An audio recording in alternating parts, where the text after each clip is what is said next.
The Gauteng Human Settlements Department has called for calm following violent protests in the south of Johannesburg. The department's Khoza says a delegation has been sent to the area to engage with the protesting residents. Residents of Eldorado Park and Freedom Park went on the rampage yesterday and today, barricading roads with burning tires and looting several shops and destroying property. 15 people have since been arrested for public violence, and residents are demanding houses, basic services as well as jobs. And joining us now for further details is our reporter on the scene, Lopang Alamo in Eldorado Park. Lopang, day 2 and more protests in Eldorado Park. What has transpired throughout today? Well, a very good afternoon to you, Alicia. Indeed, we are here in Eldorado Park Extension 2, and basically today was just a continuation of yesterday's violent protest. And I just want to show you quickly just one of the other shops, more of the shops that were looted here today. This is a garage just down the road from the Golden Highway, and my colleague will just tilt it to his right to give you a clearer picture as to exactly what happened. As you can see, glass has been shattered.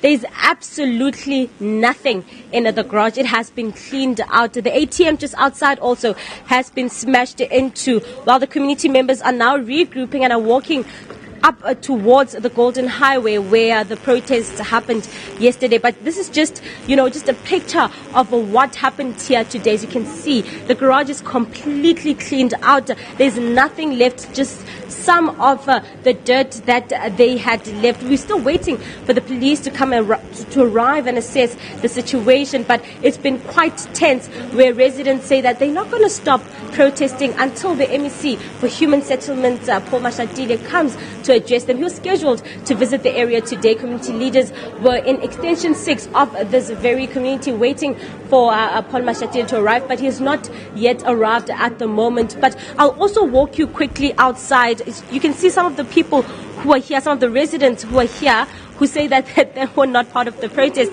You take a closer look at some of those who are here to see what happened in their community. Now, just also, Herbert will turn his camera around to show you that the road has been completely blocked off. There are no cars moving here. So there are no cars moving in or out of Eldorado Park, as it has been since this morning. Well, we'll definitely keep you updated on any new developments. But for now, it is back to you in studio, Alicia. Lopang, a very quick one. I can see it's very busy there behind you, but what I don't see is a heightened police presence. Are there police guarding the situation in Eldorado Park today?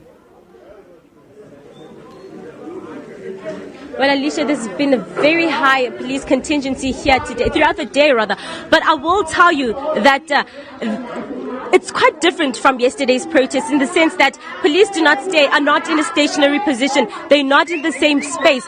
So as soon as police arrive here, they regroup and disappear. So the police go and look for them at another extension 3, for example, and then again they run away from the cops. So the police hands are tied, and they're outnumbered, in the sense that the residents disappear when the police arrive, and then they continue to regroup as soon as the police leave. So it's been quite difficult for them today to handle the crowd, as was yesterday afternoon. Any arrests made, especially for yesterday's looting as well, Lopang?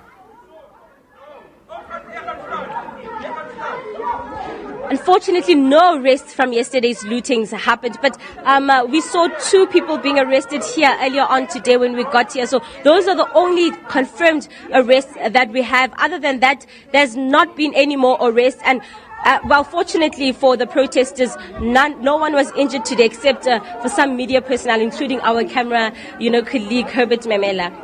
And a very quick one, Lopang, are businesses and schools functional today, or it's again a complete shutdown? And what added means, besides just sending a delegation, is the Gauteng Housing Department willing to engage with the residents to try and find a lasting solution to this situation? When we got here earlier on, Alicia, most businesses had been closed. But further down the road in Kliptown, there were some shops that were looted, some, spaza shops that were looted as well. So every business from then on had to shut down. The police told them to close their shops because more lootings were bound to happen if they did not do that. Schools have also been closed, and parents advised their kids not to go to school today because it was quite tense. So schools have also been shut. Businesses are closed. It's like a dead town here. There's so much tension in the atmosphere, and there's so much anger. They say that they're not going to stop until the MEC addresses them, and they say that all they want is their houses. And they want the government to come and approach them. But until such a time, then they are not going to stop with the protests. Lopang, thank you so much for that update. That is our report on the scene. Lopang Alamo in Eldorado Park for us with an update on day 2 of the housing protests in the area. We will continue monitoring that story for you right here on News Today.